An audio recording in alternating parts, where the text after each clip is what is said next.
Tonight on Case Closed, on the banks of the Shenandoah River in Virginia, a young boy's life is cut short. We tried to find out what happened to Brooks, and we got no help here in town whatsoever. Our exclusive investigation into the death of Wayne Brooks, Jr. And on crime tips, adults who make children their sexual prey are a threat to all kids. Sexual molestation crosses all boundaries of social and economic levels, so all children are at risk. And we bring kids some important advice from TV star Henry Winkler. If something has happened to you, remember it is not your fault. Just don't keep it a secret. Hello, I'm Stacy Keith. Welcome to Case Closed. Those stories, wild search for a scam artist. I just didn't believe it could happen. She was taking my money. But our investigator Nicole Lewis gets on the case and we get a case closed.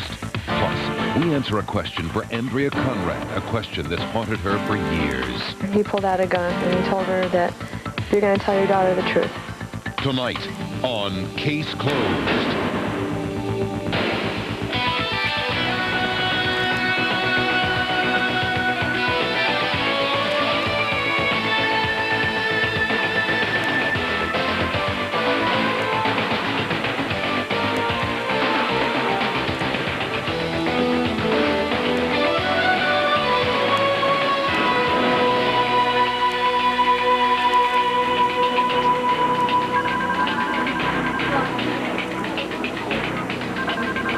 There is no devastation worse than a parent's when his or her child dies. For Wayne Brooks, his devastation led him to Case Closed, and our investigation led us to some important answers.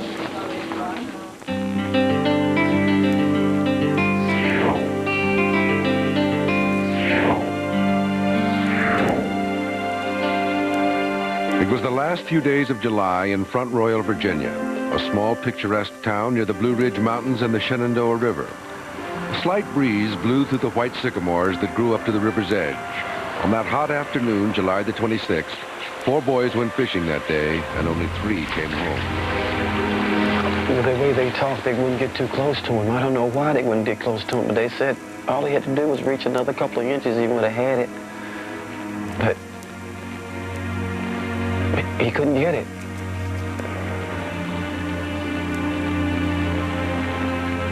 And they left him. It was Wayne Brooks' son, Wayne Jr., the 4th boy, who ended up on the bottom of the Shenandoah, his life slipping away. The 12-year-old boy, nicknamed Brooks, had been underwater for over 20 minutes, and 19 days later, he died of complications. Wayne Brooks alleges one of the other boys had a history of violence with his son. He's chased him with baseball bats. He's beat him up at the bus stop. He's got other boys to beat him up. I'm constantly getting tired of him bothering our son. The Brooks family heard several versions of what happened that day and didn't know what to believe. So after waiting 3 weeks without hearing from the Front Royal Police, Mr. Brooks decided to go see the detective in charge of the investigation, hoping he would help unravel the mystery of their son's death. Wayne Brooks recounts Front Royal Police Detective Richard Kurtzanabe's response to his questions. He says, and another thing, if you do find something on these boys, that they did some foul play to your son, as young as they are, they won't get a couple of months in jail. That's all they're gonna get. He said, by the way, Mr. Brooks, as your son lay down there on the ground and the medevac people were working on him, the big bully looks at me and he says, are we gonna get in trouble for trespassing? That's what he does to me. He says, by the way, here's my card in case you need me again. This is the treatment I got from Kurtzanabe down here. Case Closed tried to get in touch with Detective Kurtzanabe to get his side of the story, but he failed to return our calls. We tried to find out what happened to Brooks, and we got no help here in town whatsoever.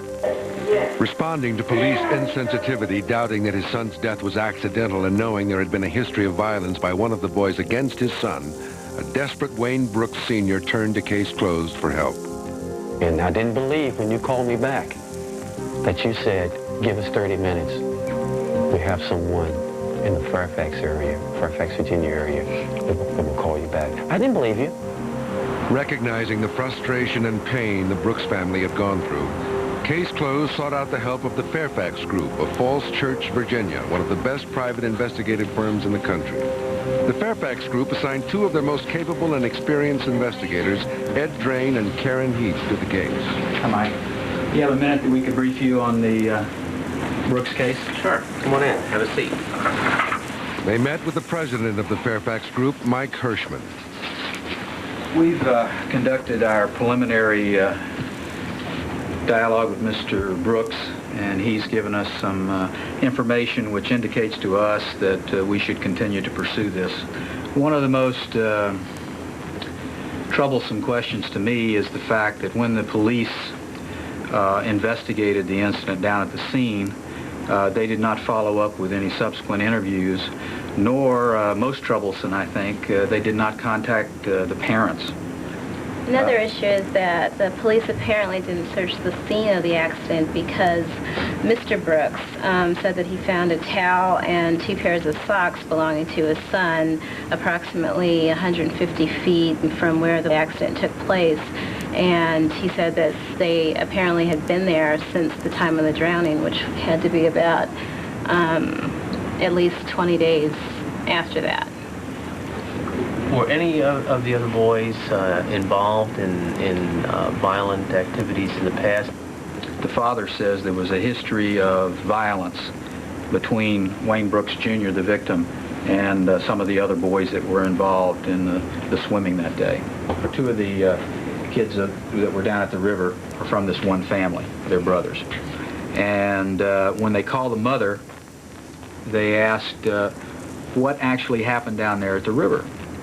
And the mother made the comment, we have 3 kids here, and I've got 3 different stories. Based on these initial findings, Ed and Karen went to Front Royal to gather more evidence. Obtaining a copy of the official police report turned out to be an important break. It established clearly what Ed and Karen had suspected, that the Front Royal police had not done their job.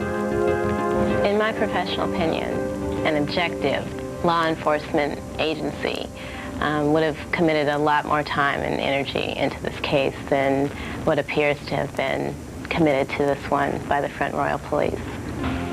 Among other things, it established that the Front Royal Police had taken 1.5 months before they questioned the 3 other boys who witnessed the Brooks drowning. The police failed to follow normal standards of questioning in a suspicious death situation. They accepted what the boys told them as fact. We've interviewed 20 or 30 individuals, families, people down at Front Royal, and we have yet to come up with somebody who has been officially interviewed by the police department. Did you talk to any of the boys that were at the incident? I talked to the younger brother. He told me that they were fishing on the bank. On the phone, didn't you say that he had told you 2 different versions, and that in one version he said that they were playing dunking games? The first version he said they wasn't, but the second version they said yes, they were playing dunking games. According to divers at the scene, the investigators found that Brooks had gone down in water that was about 5 feet deep, 20 feet from the shore with virtually no current in the river the day of the incident. Wayne Brooks's boss, David Fisher, was with him at the hospital. The statement was made that, 911 was called, but Wayne he would look at me and say, well, why would they go run and call 911? And there are 3 boys down there. No one thought to pull them out the water. Why did they run? Another crucial unanswered question is why Brooks was paralyzed from the waist down. I talked to Dr. Holbrook at Children's Hospital, who said that Wayne had suffered a possible spinal injury because of the reflexes that he had. Another doctor came in, and he wanted to know how he got these bruises on his lower abdomen. And Wayne's first response was, what bruises? Ed and Karen also found an eyewitness who saw Brooks and the other boys on the riverbank a few hours before the drowning. His name is Pearl Nikens. Ed Drain, Karen Harrison, could we come in, please? Well, sure you can. Don't mind me. You saw the 4 boys on the other side of the river, the Shenandoah, on the Riverton side. Could you tell us what you saw? Okay, when I first came to the river, they was wrestling, tussling, trying to push one another in the river, but they had more or less concentrated their points towards the black boy in the bunch. The big boy got him like this, just like this. The big boy's got him like this here. had his arms wrapped around his chest, trying to pick him up and walk him towards the river. And Brooks is standing there dangling like this here, going like it's kicking for dirt. Just find something to grab a hold to so he can fight him from going into the water. And I turned around and looked at my brother-in-law and said, hey, somebody here gonna get hurt.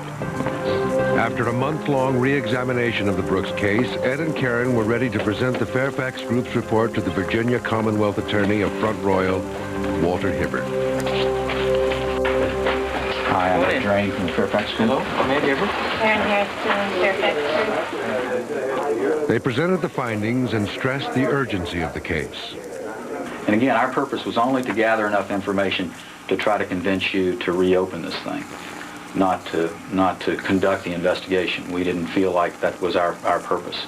As I told Mr. Brooks on the phone the other day, we're more than happy to investigate, any leads, and we'll look into this. Afterwards, Police Chief Daniels made a statement.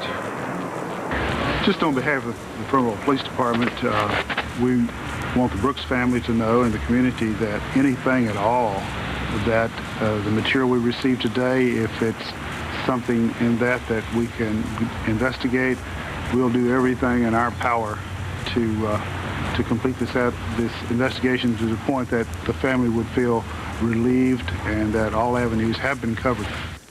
That was on January 21st, 1994. On January 26th, the Brooks family got their first good news in a very long time. The hometown newspaper declared in a front-page story, "Drowning probe reopened." I'm very encouraged by the fact that the Commonwealth Attorney has seen fit to reopen the investigation, and I am also very encouraged by the fact that the Front Royal Police Department has assigned the captain in their investigations division to conduct this investigation. First of all, I want to thank Case Closed, the Fairfax Group, and Mr. Rome for working so diligently to open this case back up.